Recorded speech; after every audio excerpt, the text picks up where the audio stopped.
বাংলাদেশে টানা ৫৩ মাস ধরে মূল্যস্ফীতির চেয়ে কম হারে বেড়েছে মজুরি। ফলে সাধারণ মানুষের প্রকৃত আয় ও ক্রয় ক্ষমতা ধারাবাহিকভাবে কমছে বলে জানিয়েছে বাংলাদেশ পরিসংখ্যান ব্যুরো (বিবিএস).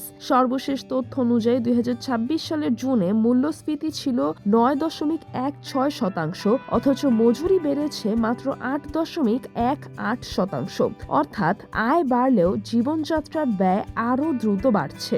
এর সবচেয়ে বেশি প্রভাব পড়েছে মধ্যবিত্ত, নিম্ন আয়ের পরিবার এবং অনানুষ্ঠানিক খাতের শ্রমজীবী মানুষের উপর।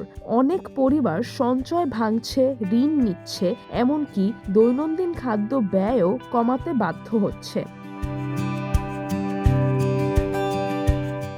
বিশেষজ্ঞদের মতে জ্বালানি ও বিদ্যুতের দাম বৃদ্ধি, পরিবহন ব্যয়, বাজারে উচ্চ মূল্যস্ফীতি এবং ব্যবসায়িক মন্দা, এসব কারণে মানুষের ক্রয় ক্ষমতা আরও সংকুচিত হয়েছে।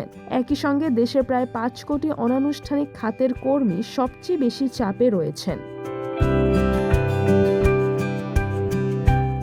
অর্থনীতিবিদদের মতে শুধু সুদের হার বাড়িয়ে এই সংকটের সমাধান সম্ভব নয়।